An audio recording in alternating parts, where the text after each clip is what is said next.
रात गहरा चुकी है। तो चलिए इस खौफनाक जंगल की रोंगटे खड़े कर देने वाली कहानी में डूब जाते हैं।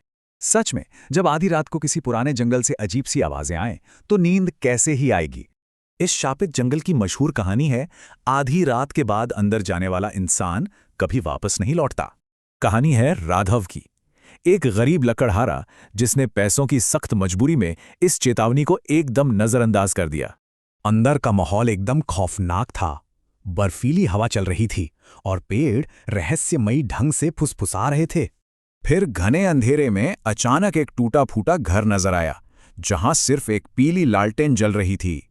अब सबसे अजीब बात यह है कि इतने धूल भरे वीरान से कमरे में एकदम गर्मा-गर्म खाना सजा हुआ था।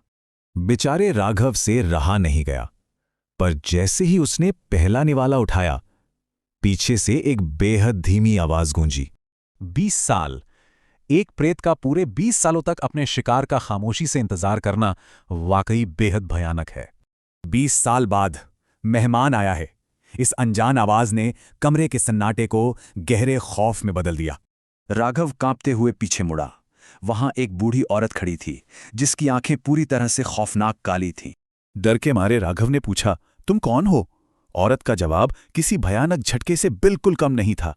तभी अचानक दरवाजा अपने आप जोर से बंद हुआ और लालटेन बुझ गई। हर तरफ सिर्फ और सिर्फ घुप अंधेरा। सबसे डरावनी बात, उस घुप अंधेरे में किसी बर्फीले और बेजान हाथ ने राघव की कलाई को कसकर जकड़ लिया। वो घबरा कर भागा, लेकिन हर दरवाजा जादू की तरह उसे वापस उसी खौफनाक कमरे में ले आता। एक भयानक भूल भुलैया। सारी उम्मीदें तब टूट गईं जब राघव की नजर दीवार पे गई। वहां खून से एक खौफनाक संदेश लिखा था, जो अंदर आता है उसकी आत्मा कभी बाहर नहीं जाती। इस शापित घर की यही अंतिम और भयानक सच्चाई थी। अगली सुबह गांव वालों को जंगल के बाहर केवल राघव की कुल्हाड़ी पड़ी मिली। उसका कहीं कोई नामो निशान नहीं था। पर रोंगटे खड़े करने वाली बात यह है, उसी रात उस पुराने वीरान घर की लालटेन फिर से जल उठी। उस रोशनी की तरफ खिंचने वाला अगला मुसाफिर कौन होगा? सच में, अंधेरे का ये खौफ कभी खत्म नहीं होता।